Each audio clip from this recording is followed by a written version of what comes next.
Today's question which country won Davis Cup 2025 అంటున్నారు.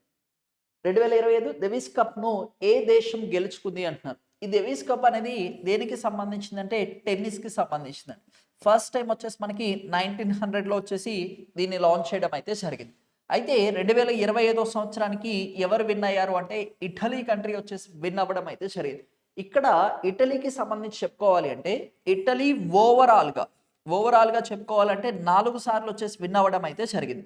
First time అంటే 1976లో win అయ్యారు.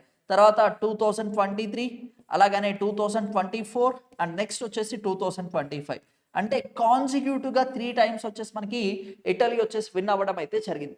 ఇలా విన్ అయిన వాళ్ళలో చూసుకుంటే సెకండ్ కంట్రీ వచ్చేసి మనకి ఇటలీ అని చెప్పుకోవచ్చండి. అంతకన్నా ముందు మనకి చెప్పుకోవాలి అంటే 2000 దగ్గర నుంచి 1920 దగ్గర నుంచి 1926 వరకు వచ్చేసి కాన్సిక్యూటివ్‌గా 7 టైమ్స్ వచ్చేసి మనకి అమెరికన్ వచ్చేసి విన్ అవ్వడం అయితే జరిగింది.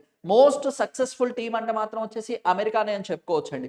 అయితే అమెరికా 7 టైమ్స్ కాన్సిక్యూటివ్‌గా విన్ అయింది. దాని తర్వాత వచ్చేసి Italy is the second country కాన్సిక్యూటివ్‌గా మనకి 3 టైమ్స్ వచ్చేసి మనకి దివిస్ కప్ అనేది విన్ అవ్వడం అయితే జరిగింది. మరి ఇండియా ఇప్పటిదాకా ఒక్కసారైనా విన్ అయిందంటే విన్ అవ్వలేదండి. ఇండియా 3 టైమ్స్ వచ్చేసి రన్నర్ కింద ఉండడం అయితే జరిగింది. అప్పుడు అవి ఏ సంవత్సరాలు అనేది ఒకసారి కింద కామెంట్ బాక్స్‌లో పోస్ట్ చేయండి. Thank you.